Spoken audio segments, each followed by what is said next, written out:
De Boma, en RDC, l'ancien Zaïre. Et pour l'instant, je suis fidèle de Noum dans le diocèse d'Évreux en Normandie. Alors comment ça s'est décidé que vous veniez justement comme fidèle de Noum ici en France? Un concours de circonstances qui ont fait que, en concertation de mon évêque, l'évêque d'Évreux et de moi-même, je suis resté en France.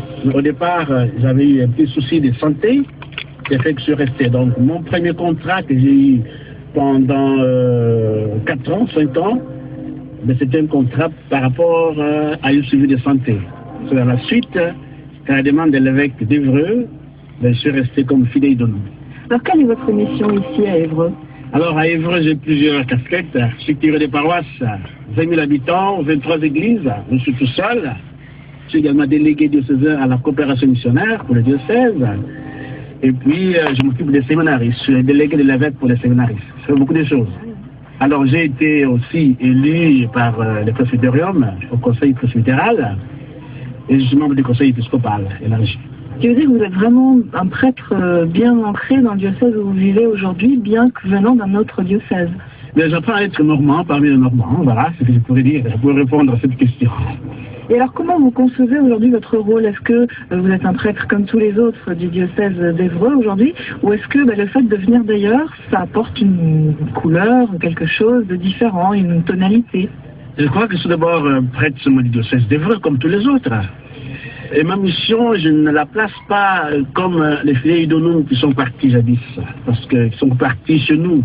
C'était comme dans un certain contexte, je crois aussi après la guerre, avec la colonisation, c'était quand même un autre contexte qu'aujourd'hui. Ma mission, je vais avoir beaucoup plus une mission de présence et de témoignage dans un cadre d'échange entre églises, signe de la catholicité de notre église.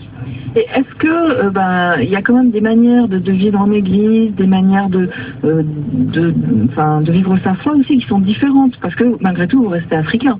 Bien sûr que c'est différent parce qu'on a des sensibilités différentes, mais je pense que lorsqu'on est prêtre fidèle de nous, la première mission, c'est de s'inculturer, c'est-à-dire non pas de faire comme les autres, mais d'aimer les hommes et les femmes que l'on trouve là pour pouvoir justement leur proposer l'évangile comme bonheur pour le monde.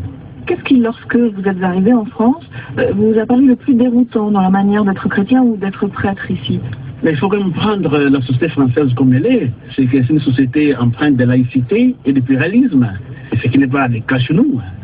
Et puis, je pense également qu'il y a certaines valeurs que nous, on continue à vouloir porter. Je prends des valeurs de la famille, par exemple, qui ici, non pas qu'elles n'existent pas, mais qui ne sont pas très apparentes. Mais je crois que l'essentiel ne suffit pas à faire ces comparaisons. L'essentiel, c'est de pouvoir simplement être là, présent avec eux, de les aimer, et puis de partager leur vie, leurs soucis et leurs joies. Voilà, moi c'est comme ça que je vois la mission. Et quel est votre lien aujourd'hui avec votre